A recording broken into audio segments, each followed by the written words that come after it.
बच्चों नमस्कार, कैसे हो आप सभी। मैं आशा करता हूं कि आप लोग बहुत ही अच्छे होंगे, स्वस्थ होंगे और आप सभी की पढ़ाई भी बहुत ही अच्छी चल रही होगी। बच्चा पार्टी आज का ये क्लास आप सभी बच्चों के लिए बहुत ही ज्यादा इंपॉर्टेंट है, क्योंकि आज के क्लास में हम लोग पढ़ने वाले हैं क्लास 12th केमिस्ट्री का 70 मोस्ट इंपॉर्टेंट ऑब्जेक्टिव क्वेश्चन, और ये सारे प्रश्न को फिजिकल केमिस्ट्री से सिलेक्ट किया गया है। बच्चों आपको पता होना चाहिए कि फिजिकल केमिस्ट्री में 5 चैप्टर आते हैं, जिसका कि पहला नाम है solid state solution, electrochemistry, chemical kinetics और सरफेस केमिस्ट्री।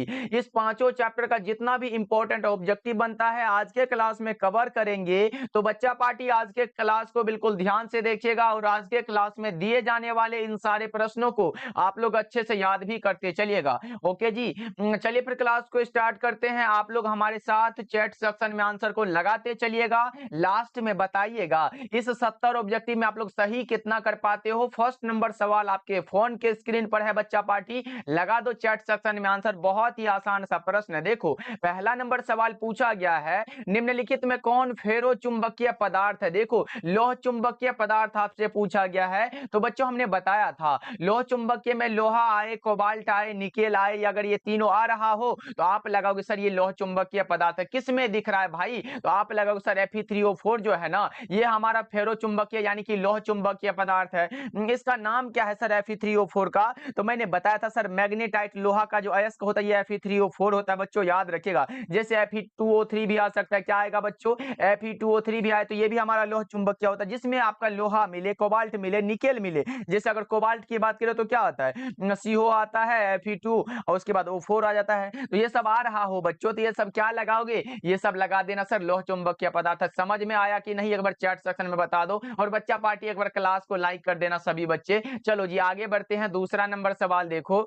दूसरा नंबर सवाल पूछा गया, देखो बहुत इंपॉर्टेंट क्वेश्चन है भाई। आज के क्लास में सारे इंपॉर्टेंट क्वेश्चन को हमने कवर किया। देखो निम्नलिखित में कौन क्रिस्टलीय ठोस पदार्थ का गुण नहीं है। देखो विभिन्न दिशाओं में समान गुण है क्या, स्पष्ट द्रव्यंक, निश्चित ज्यामितीय आकृति, उच्च अंतराण्विक बल। आपको पता होगा क्रिस्टल का जो होता है उच्च अंतराण्विक बल होता है, निश्चित ज्यामितीय आकृति होती है, स्पष्ट द्रव्यंक होता है, लेकिन विभिन्न दिशाओं में समान गुण जो है ये क्रिस्टल का गुण नहीं है मेरे भाई। 2 का correct answer option number A होगा। सारे बच्चे याद रखना, कई बार ये प्रश्न पूछा गया है, इसलिए बच्चों जरूर याद रखोगे आप लोग। चलो जी आगे बढ़ते हैं, अगला नंबर सवाल देखो। तीसरा नंबर सवाल पूछा गया है, मूल क्रिस्टल तंत्रों की संख्या कितनी होती है। ये तो भाई आपके बोर्ड एग्जाम में जो है ये प्रश्न एकदम नजर में आ गया है, एकदम लगा देता है। मूल क्रिस्टल तंत्रों की संख्या पूछे 7 लगाना, घनाकार क्रिस्टल में ब्रेविस जालकों की संख्या पूछे 3 लगाना, और सिर्फ ब्रेविस जालकों की संख्या पूछे तो 14 लगाना। बच्चों इतना हमने कई बार बता चुका है, इसलिए दिमाग में सेट कर लो, बहुत इंपॉर्टेंट है। ओके बच्चों, अब पूछो कि सर मूल क्रिस्टल तंत्र 7 जो होता है वो कौन कौन होता है, तो एक हमारा होता है ट्राइक्लिनिक, उसके बाद monoclinic, orthorhombic, tetragonal, trigonal, hexagonal और क्यूबिक। 7 हुआ ना, याद रखना आप लोग। चलो आगे बढ़ते हैं, फोर्थ नंबर सवाल है आपके सामने, बताओ। फोर्थ नंबर सवाल पूछा गया है, किसी क्रिस्टल के दो समांतर तलों के मिलर निर्देशांक कैसे होते हैं। तो बच्चों क्या बताया था हमने, बताओ समान होते हैं कि नहीं। करेक्ट आंसर ये होगा। ओके बच्चों, पूरे फिजिकल केमिस्ट्री का सारा इंपॉर्टेंट क्वेश्चन आज के क्लास में हम लोग कवर करेंगे। चलो जी आगे बढ़ते हैं, पांचवा नंबर सवाल देखो, NaCl क्रिस्टल की संरचना कैसी होती है। देखो NaCl कहने का अर्थ है सोडियम क्लोराइड पूछा गया है। अगर बच्चों NaCl क्रिस्टल की संरचना पूछे आपसे तो आप लगाओगे सर फलक केंद्रित में होता है। अगर CsCl क्रिस्टल की संरचना पूछे बच्चों तो BCC में लगाना। ये दोनों याद रख लो, इंपॉर्टेंट है। क्या पूछा गया, NaCl, करेक्ट आंसर बी लगाओ, फलक केंद्रित भाई। और ये क्या है, body centred cubic unit cell होता है। ये सब याद रखने वाली चीजें हैं, आप लोग याद रखोगे। चलो जी आगे बढ़ते हैं, 6 नंबर सवाल है। 6 नंबर सवाल है, रवादार ठोस कौन सा होता है। रवादार ठोस कहने का अर्थ है जो क्रिस्टल हो, क्रिस्टल ये ठोस पूछा गया। बच्चा पार्टी लगा दो, क्या होगा, आप लगाओगे सर कांच तो नहीं है, रबर भी नहीं है, प्लास्टिक भी नहीं होता, लेकिन हीरा जो है ये हमारा कोवेलेंट क्रिस्टल का एग्जाम्पल है। करेक्ट आंसर क्या होगा, 6 इसका ऑप्शन नंबर ए होगा बच्चों।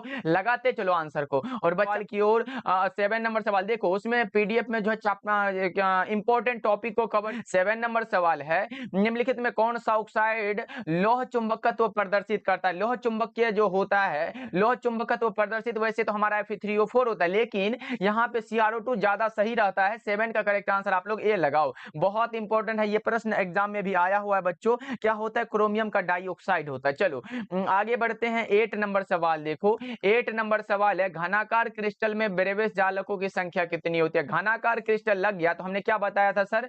घनाकार क्रिस्टल में ब्रेविस जालकों की संख्या 3 होती है। करेक्ट आंसर ये होगा। और बच्चा पार्टी जितने भी बच्चे नोट्स ले चुके हैं, और बताना कैसी है क्वालिटी नोट्स की, समझ में आ रहा है या नहीं, एक बार कमेंट करके बताना नोट्स कैसा है हमारा। चलो जी आगे बढ़ते हैं। अगला नंबर सवाल देखो, 9 नंबर सवाल है, बीसीसी इकाई सेल में मुक्त खाली जगह का प्रतिशत कितना है? बीसीसी इकाई सेल में मुक्त खाली जगह का प्रतिशत, सबसे ज्यादा जो इंपॉर्टेंट प्रश्न है ये यही होता है कि बीसीसी में क्या होता है, एफसीसी में क्या होता है, एसएससी में क्या होता है। सबको मैं यहाँ डीपली बता दे रहा हूँ बच्चा पार्टी, सबको एकदम दिमाग में सेट कर लो। देखो एक हमारा पूछ सकता है कि सर बीसीसी में क्या होता है, बीसीसी में पूछेगा, या फिर आपसे पूछेगा एफसीसी में क्या होता है, या फिर एसएससी में पूछेगा, ये तीनों में तो पूछेगा। देखो अगर बच्चों मैं बताऊं बीसीसी में अगर पूछे पैकिंग का फ्रैक्शन कितना होता है, पैकिंग फ्रैक्शन हमारा 68% यानी कि भरा हुआ होता है, और यानी कि 100 में से 68 को घटाओगे तो कितना बचेगा? बराबर में हमारा 32% बचेगा जो कि खाली होता है। उसके बाद हमारा एफसीसी में जो भरा हुआ होता है वो 74% होता है, यानी कि पैकिंग का जो फ्रैक्शन होता है वो 74% होता है। 100 में से 74 को घटाओगे तो कितना होगा बच्चा पार्टी? वो हमारा हो जाएगा 26% जो कि खाली होता है। उसके बाद एससी में कितना भरा होता है बच्चों? एससी में जो भरा हुआ होता है ना वो 52% होता है सर। उसके बाद अगर इसमें से घटाते हैं 100 में से तो कितना बचेगा? 48% खाली हो जाएगा। ये हमारा खाली हो गया, यानी कि पैकिंग डिफिशियंसी हो गया। ये हमारा पैकिंग का फ्रैक्शन हो गया, यानी कि भरा हुआ हो गया बच्चों। तो बताओ कौन सा पूछा गया? बीसीसी में खाली पूछा गया तो 32% लगाएंगे ना। 9 का क्या होगा बच्चों? ऑप्शन ए होगा। इसका स्क्रीनशॉट लेना बहुत जरूरी है, आप लोगों को स्क्रीनशॉट ले लो और याद कर लो। चलो जी आगे बढ़ते हैं। 10 नंबर सवाल देखो, निम्नलिखित में किस प्रकार के दोष के कारण क्रिस्टल के घनत्व अपरिवर्तित रहता है? घनत्व अपरिवर्तित रहता है।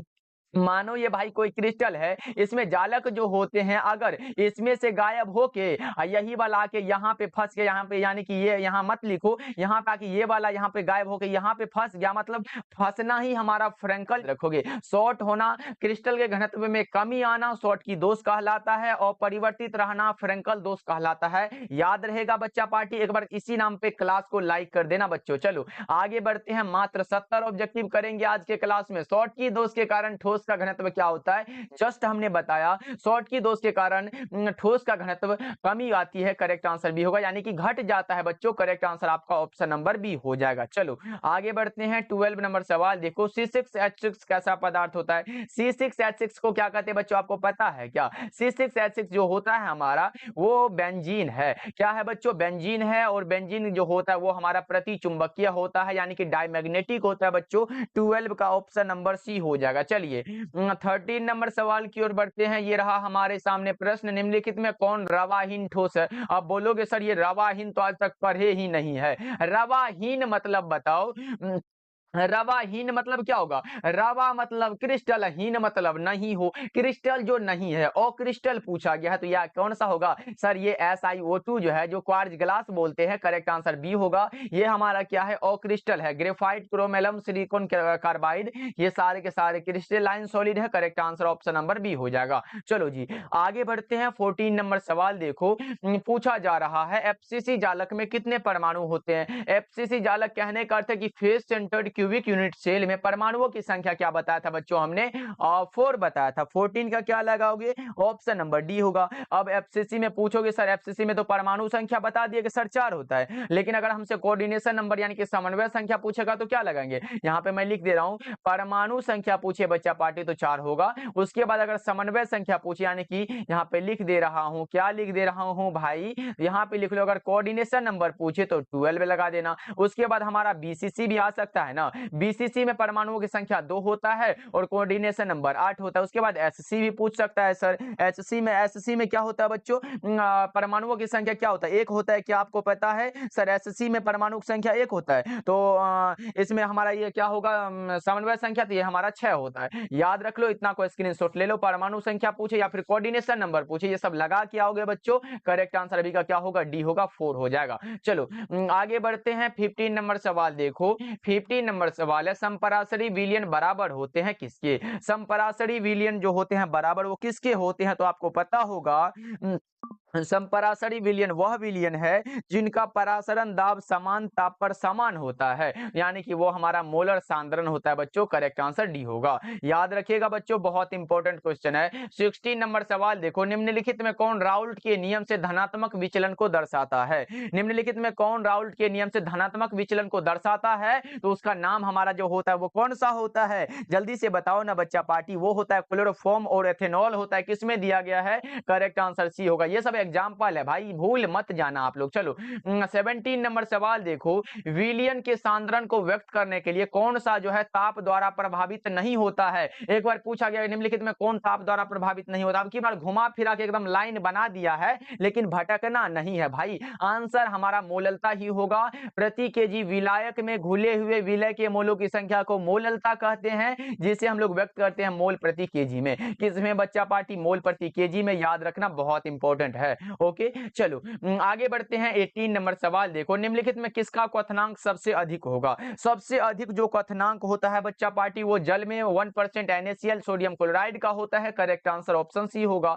चलो जी आगे बढ़ते हैं। 19 नंबर सवाल देखो, ये रहा आपके सामने। ये थोड़ा न्यूमेरिकल टाइप का क्वेश्चन है, लेकिन बनाना तो पड़ेगा। सर कैसे बनाएंगे देख लो।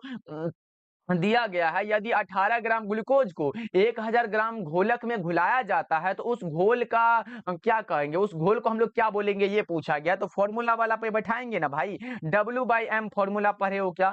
गुना में क्या होता है? 1000 बटा में आयतन होता है, विलियन का आयतन होता है। W हमारा कितना? 18 ग्राम दिया गया है, वहां पे 1000 होगा भाई। और V हमारा 1000 दे दिया गया है, तो यहां से निकालेंगे। ये क्या है? M क्या है सर? ये हमारा होता है, यहाँ पे देखो ग्लूकोज है ना, तो ग्लूकोज का मोलर द्रव्यमान होता है। अब बोलोगे सर मोलर द्रव्यमान क्या होता है? तो भाई यहाँ पे मैं एक बगल में लिख दे रहा हूँ। ग्लूकोज का सूत्र क्या होता है? C6H12 और O6 होता है ना भाई। अगर यहाँ से इसका मोलर द्रव्यमान निकालना हो तो कार्बन कितना नंबर पे आता है? 12 नंबर पे आता है। 12 गुना 6 करो, प्लस में हाइड्रोजन कितना पे है? तो भाई पहला नंबर हाइड्रोजन ही तो है, तो 1 गुना 12 करो। उसके बाद प्लस 6 ऑक्सीजन कितना नंबर पे होता है? 16 नंबर पे होता है। क्या बच्चा पार्टी एक बार बता दो, ऑक्सीजन कितना पे होता है? 16 पे होता है सर। तो 16 गुना पे ऑक्सीजन कितना है? 6 है, तो बराबर में 12 छके 72 हुआ, प्लस में 12 हुआ, प्लस में 16 छके 96 हुआ, बराबर में कितना होगा? 4 6 4 10 के 0, 7 7 1 8 9 8 17 1 18 हो गया, यानी कि 180 होता है। ग्लूकोज का मोलर द्रव्यमान कितना हुआ बच्चा पार्टी? 180 हो गया। चलो जी अब हम इसकी ओर बढ़ते हैं। तो W हमारा कितना है? 18 दिया गया, तो 18 लिखेंगे। बटा में ग्लूकोज का कितना निकाले? 180 लिखेंगे भाई। गुना है तो गुना देंगे। 1000 है ऊपर में, तो 1000 लिखेंगे। बटा में भी कितना है? विलियन का आयतन भाई 1000 है, तो 1000 यहाँ पे लिख दो। ये भाई बोलोगे ये सर ये 1000 कहाँ से आ गया? ये फॉर्मूला वाला 1000 है भाई, इसको देखो मत। 1000 से 1000 गया कहाँ गया भाई? तारों के शहर में चला गया। 18 के 18, 18 दहिन के 180 होता है, यानी कि 1 बटा में 10 बचा हमारा। अगर इसी 10 को ऊपर ले गए तो 0.1 हो जाएगा। किस ऑप्शन में दिया गया भाई मेरे? Correct answer option number B होगा। समझ में आया कि नहीं? एक बार चैट सेक्शन में बता दो बच्चों। बहुत इंपॉर्टेंट क्वेश्चन है, ऐसा वाला प्रश्न आता है आपके एग्जाम में, तो भूलिएगा नहीं। चलो 20 नंबर सवाल देखते हैं बच्चों क्या कह रहा है। 20 नंबर सवाल है, परासरण दाब निम्नांकित में से किस समीकरण के द्वारा व्यक्त होता है? पाया बराबर क्या होता है बच्चों? पाया बराबर जो होता था वो NRT वाला फॉर्मूला पढ़े हो ना। इसी पर ये देखो क्या कर दिया, P बराबर CRT। करेक्ट आंसर ये होगा। बच्चा पार्टी भटकना नहीं है भाई, ऑप्शन नंबर ए लगाओ। चलो आगे बढ़ते हैं। 21 नंबर सवाल देखो, अर्धपारगम्य झिल्ली से परासरण क्रिया में निकल पाते हैं, क्या निकल पाते हैं? विलायक के अणु निकल जाते हैं भाई। सही जवाब बी को लगा लो ना। ये सब सही है। चलो आगे बढ़ते हैं, 22 नंबर सवाल देखो, CaNO3 होल 2 है, 1/2 का गुणक क्या होता है? ये सब आसान होता है। कैल्शियम हमारा 1 दिया गया है, प्लस में हमारा NO3 कितना है, 2 गो है, तो बराबर में कितना होगा, 3 होगा। Correct answer option number C बिल्कुल सही हो जाएगा। चलो आगे बढ़ते हैं, 23 नंबर सवाल है, मानव रक्त का पोटेंशियल ऑफ हाइड्रोजन कितना होता है? मानव रक्त का पीएच कितना होता है? 7.4 होता है बच्चों। 23 नंबर सवाल का जवाब सी हो जाएगा। ओके बच्चों, 20 का क्या होता है बच्चा पार्टी, एक बार जल्दी चैट सेक्शन में बता दो। ऑप्शन नंबर सी होगा क्या बच्चों? बहुत अच्छे, ऑप्शन नंबर सी लगा रहे हैं बच्चा पार्टी, ऐसे ही आंसर आना चाहिए। ऐसे हमारा जो होता है वो 7.35 से लेके 7.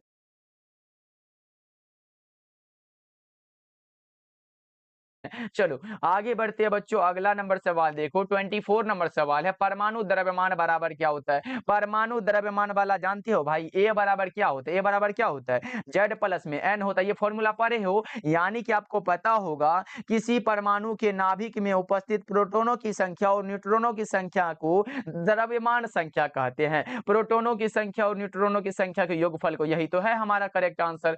24 का सी होगा बच्चों, याद रखिएगा। 5 नंबर सवाल देखो, निम्नलिखित में कौन राउल्ट का नियम है? राउल्ट का नियम कहता है क्या भाई, P बराबर P नोट एक्स होता है। P नोट यहाँ पे एक्स होगा, क्या होगा मेरे भाई? P नोट एक्स होता है। और P बराबर जो KHX होता है भैया, ये हमारा हेनरी का नियम है, और ये राउल्ट का नियम है। राउल्ट का नियम पूछा गया, P बराबर P naught x. Correct answer option number A होगा। चलो जी, 26 नंबर सवाल है, परासरणी दाब बढ़ता है जब, कब बढ़ेगा? जब तापक्रम बढ़ेगा। करेक्ट आंसर ये होगा, परासरणी दाब बढ़ता है जब तापक्रम बढ़ता है। चलो आगे बढ़ते हैं बच्चों, अगला नंबर सवाल देखो, 27 नंबर सवाल है, ये रहा आपके सामने, किसी ठोस विलय, देखो अच्छे से पढ़ो क्वेश्चन को, किसी ठोस विलय की वह अधिकतम मात्रा जिसे किसी विलायक की विशिष्ट मात्रा में घोला जा सकता हो, वह निर्भर नहीं करेगा। यहाँ पे क्या दिया गया, ठोस विलय है भाई, तो उस पर कभी भी दाब लगेगा क्या? दाब पे ये निर्भर नहीं करेगा, ताप पे करेगा, विलय की प्रकृति पर करेगा, विलायक की प्रकृति पर करेगा, लेकिन ये प्रेशर पर नहीं करता है। करेक्ट आंसर ऑप्शन सी होगा। चलो आगे बढ़ते हैं, 28 नंबर सवाल देखो, विलियन का अनुसंख्या गुणधर्म निर्भर करता है। ये तो भाई मैं इतना बार बता चुका हूं ना कि आपको याद ही हो गया होगा कि सर विलियन का अनुसंख्या गुणधर्म वह है जो विलियन में उपस्थित विलय के कणों की संख्या पर निर्भर करता है। विलय के कण किसमें दिया गया है, देखो ना, विलियन में विलय के कणों की संख्या पर निर्भर करता है। करेक्ट आंसर बी होगा। और आपको पता होगा विलियन की अनुसंख्या गुणधर्म 4 होते हैं, क्वथनांक का उन्नयन, हिमांक का अवनमन, प्रासरणी दाब और वाष्प दाब का आपेक्षिक अवनमन होता है। उसके बाद देख लो यहाँ पे इंग्लिश मीडियम वालों के लिए भी दिया गया बच्चों, घबराओ नहीं। चलो जी आगे बढ़े बच्चों, देख लो यहाँ पे दिया गया the number of solute particle in the solution. Correct answer B होगा। चलो जी, अनुसंख्यक गुणधर्म होते हैं कितने प्रकार के, कितने प्रकार के होते हैं भाई, जल्दी से लगा दो ना, 4 प्रकार के, क्वथनांक का उन्नयन, हिमांक का अवनमन, प्रासरणी दाब और वाष्प दाब का आपेक्षिक अवनमन। ओके चलो आगे बढ़ते हैं, अगला नंबर सवाल देखो, 30 नंबर सवाल है, HCl और H2O के स्थिर क्वाथी मिश्रण में क्या होता है? HCl है और H2O है, जल्दी से बताओ 30 नंबर सवाल का जवाब बच्चों, वो हमारा 20.2% HCl होता है। करेक्ट आंसर डी होगा। चलिए आगे बढ़ते हैं, 31 नंबर सवाल देखो, वैसा घोल जो एक निश्चित ताप पर संयोजन में बिना किसी प्रकार के परिवर्तन के उबलता है, उसे हम लोग कहते हैं क्या, क्या कहेंगे भाई? एजियोट्रॉपिक मिश्रण कहते हैं। क्या कहते हैं बच्चों? अगर 2 नंबर में आ जाए कि एजियोट्रॉपिक मिश्रण से आप क्या समझते हो, तो लिख देना, वैसा घोल जो एक निश्चित ताप पर संयोजन में बिना किसी प्रकार के परिवर्तन के उबलता है, उसे एजियोट्रॉपिक मिश्रण कह देते हैं। चलो आगे बढ़ते हैं, 32 नंबर सवाल देखो, आयनीकरण का सिद्धांत किसने दिया था? सबसे इंपॉर्टेंट क्वेश्चन है, अब की बार भी पूछा गया सवाल है, तो बच्चा पार्टी इसका आंसर मैं चाहूंगा कि आप लोग चैट सेक्शन में जल्दी जल्दी से लगा दो, फटाफट से लगाओ मेरे भाई, देखना है क्या लगाते हो आप लोग। तो आपको पता होगा सर, आयनीकरण का सिद्धांत जो है ये किसने दिया था? तो 1884 में हमारे आर्हेनियस साहब ने दिया था। करेक्ट आंसर भी हो जाएगा। आयनीकरण का सिद्धांत यह बताता है कि जब कुछ यौगिक जल या फिर किसी अन्य विलायक में घुल हैं तो वे आयनों में विघटित हो जाते हैं। जैसे अगर हम NaCl की बात करें बच्चा पार्टी, NaCl को अगर जल में घुलाते हैं तो देखो अपने आयन में विघटित, यानी कि Na पर प्लस चार्ज आता है, उसके बाद हमारा Cl माइनस में चला जाता है। ये क्या है? ये अपने आयनों में विघटित हो जाता है, इसलिए याद रखोगे। करेक्ट आंसर हमारा ऑप्शन नंबर बी हो जाएगा। ओके बच्चों आगे बढ़ते हैं, 33 नंबर सवाल देखो, 33 नंबर सवाल पूछा जा रहा है, ये रहा आपके सामने प्रश्न, बता दो। पूछा जा रहा है किसी सेल अभिक्रिया की साम्यावस्था पर सेल का विद्युत वाहक बल कितना होता है? 0 होता है। Correct answer option number B होगा। चलिए आगे बढ़ते हैं बच्चों। 34 नंबर सवाल देखो, फैराडे का विद्युत विच्छेदन का द्वितीय नियम किससे संबंधित है? पहला नियम जो होता है ना भाई, वो विद्युत धारा की मात्रा से संबंधित है, और दूसरा नियम संबंधित है विद्युत अपघट्य के समतुल्य भार से। करेक्ट आंसर ऑप्शन बी होगा। क्या होगा? 34 का बी हो जाएगा। याद रहेगा कि नहीं? क्या होता है भाई? बहुत अच्छे। जैसे M बराबर ZCT वाला फॉर्मूला पढ़े होगे आप लोग। 35 नंबर सवाल है, फैराडे का प्रथम नियम कौन सा है? वही वाला बता दिया गया सर। M बराबर क्या होता है? ZCT लिखो या फिर इसी को ECT लिखो। किस ऑप्शन में दिया गया? ये तो हमारा प्रथम नियम हो गया सर। अब दूसरा नियम क्या होता है बता देते हो? अगर एग्जाम में आ जाएगा तो छोड़ के नहीं ना आएंगे, तो मैं बता देता हूं। अगर दूसरा नियम वाला पूछे तो Z1 बाई Z2, Z1 बटा में Z2 वाला फॉर्मूला पढ़े हो, बराबर में क्या होता है? M1 बटा में M2 होता है, बराबर में क्या होता है? E1 बटा में E2 होता है। ये हमारा दूसरा नियम होता है, ये हमारा पहला नियम के लिए होता है। दोनों को याद रख लेते हो तो दोनों में से कोई आ गया एग्जाम में तो छोड़ के नहीं आना। चलो आगे बढ़ते हैं। अगला नंबर सवाल देखो, 36 नंबर सवाल है, निम्नलिखित में कौन द्वितीयक सेल है?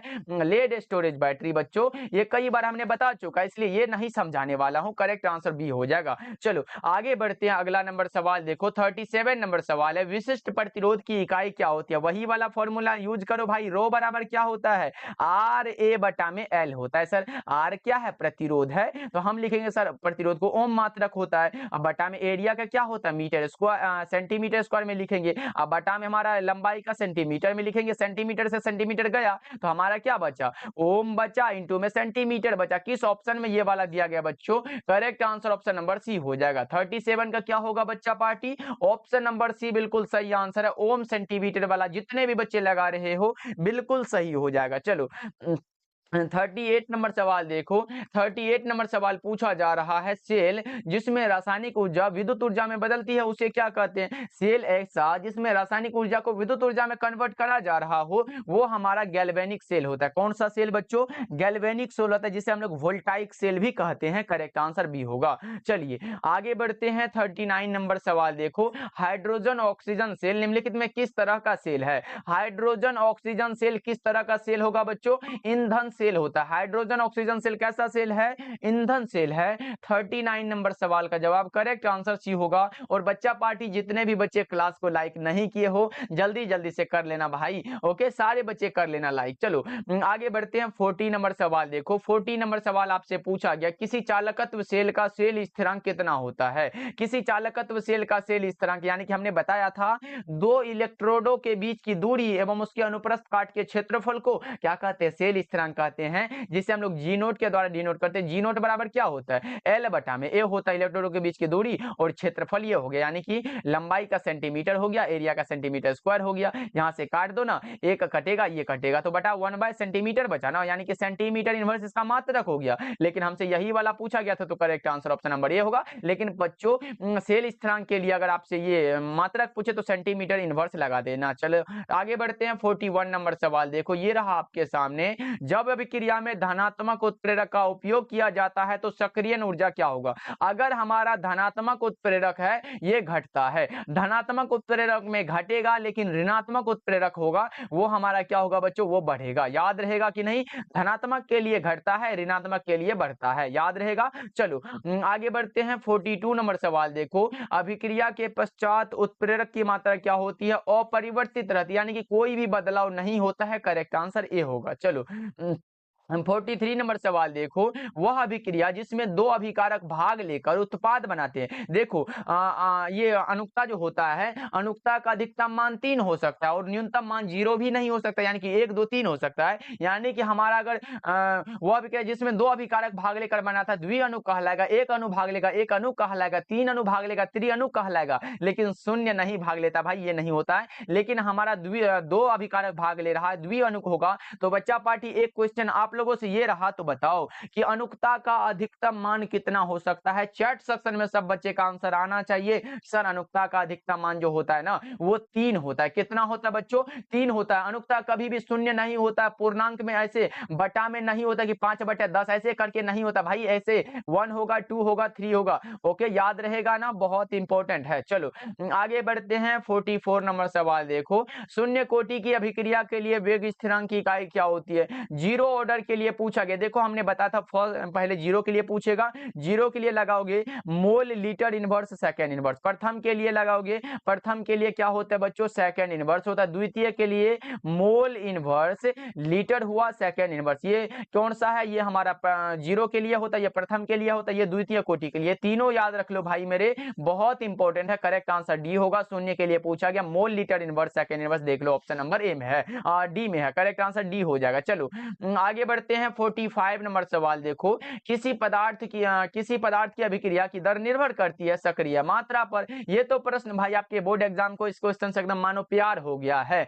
सक्रिय मात्रा पर निर्भर करता है, याद रखोगे, करेक्ट आंसर डी होगा। चलो आगे बढ़ते हैं 46 नंबर सवाल देखो, ये रहा, किसी रासायनिक अभिक्रिया का वेग स्थिरांक निम्नलिखित में किस पर निर्भर करता है, टेम्परेचर पर। सर करेक्ट आंसर ए होगा, ताप का इसमें बहुत बड़ा ये होता है। चलो 47 नंबर सवाल देखो, किस कोटि की अभिक्रिया के लिए वेग तथा वेग स्थिरांक की इकाई समान होती है। देखो हमने बताया था शून्य कोटि की अभिक्रिया की दर निश्चित होती है, वही निश्चित वाला समान वाला पूछा गया ना भाई, शून्य कोटि लगा दो ना, 47 का करेक्ट आंसर ऑप्शन ए होगा, याद रखिएगा बच्चों, बहुत इंपॉर्टेंट क्वेश्चन है। वैसे सारा क्वेश्चन इंपॉर्टेंट है, इस क्लास को ध्यान से देखो और सारे प्रश्नों को याद कर लेना। चलो 48 नंबर सवाल देखो, किसी भी अभिक्रिया में उत्प्रेरक क्या करता है, उत्प्रेरक जो होता है ना बच्चों, यह अभिक्रिया के वेग को बढ़ाता भी है और क्या करता है, घटाता भी है। उत्प्रेरक का व्याख्या सबसे पहले हमारे वर्जिलियस साहब ने किया था, क्या बच्चों, उत्प्रेरक की व्याख्या करने वाले सबसे पहला जो वैज्ञानिक थे वर्जिलियस साहब थे, और यह अभिक्रिया के वेग को घटाता भी है और बढ़ाता भी है, करेक्ट आंसर सी होगा। चलो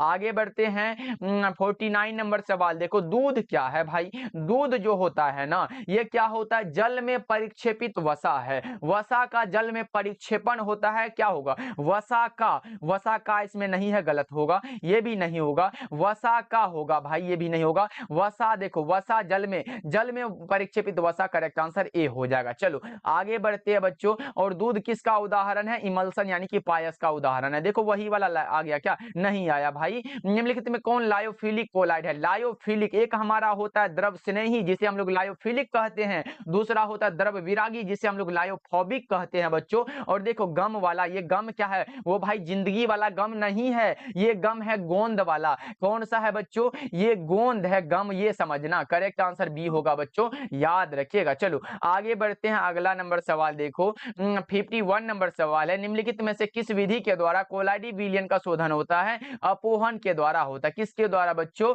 डायलिसिस के द्वारा होता है, करेक्ट आंसर सी होगा। चलो 52 नंबर सवाल देखो, रासायनिक अधिशोषण कैसी अभिक्रिया है, रासायनिक अधिशोषण अनुत्क्रमणीय रिएक्शन है, करेक्ट आंसर बी होगा। आगे बढ़ते हैं बच्चों, ये सब आसान प्रश्न आप लोग लगा दो चैट सेक्शन में आंसर को। निम्नलिखित में किसमें टिंडल प्रभाव नहीं पाया जाता है, सर नहीं पाया जाने वाला है चीनी का घोल, क्या है बच्चों, चीनी का घोल, करेक्ट आंसर ए हो जाएगा। आगे बढ़ते हैं 54 नंबर सवाल देखो, दूध एक उदाहरण है, किसका उदाहरण है, तो ये हमने शायद बताया है अभी कि दूध इमल्सन का उदाहरण है, पायस का उदाहरण है, करेक्ट आंसर डी हो जाएगा। 54 का डी लगा रहे हो ना बच्चा पार्टी, बहुत अच्छे बच्चा पार्टी, आप लोग पढ़ने वाले बच्चे हो तो लगाओगे क्यों नहीं। चलो आगे बढ़ते हैं 55 नंबर सवाल देखो, 55 नंबर सवाल देखो ना, विलायक स्नेही कोलाइड क्या कहलाता है, हमने बताया द्रव स्नेही कोलाइड को क्या कहते हैं, लायोफिलिक कहते हैं, और द्रव विरा को लायोफोबिक कहते हैं, दोनों हमने बता चुका बच्चों, भूलना नहीं है, इंपॉर्टेंट है। चलो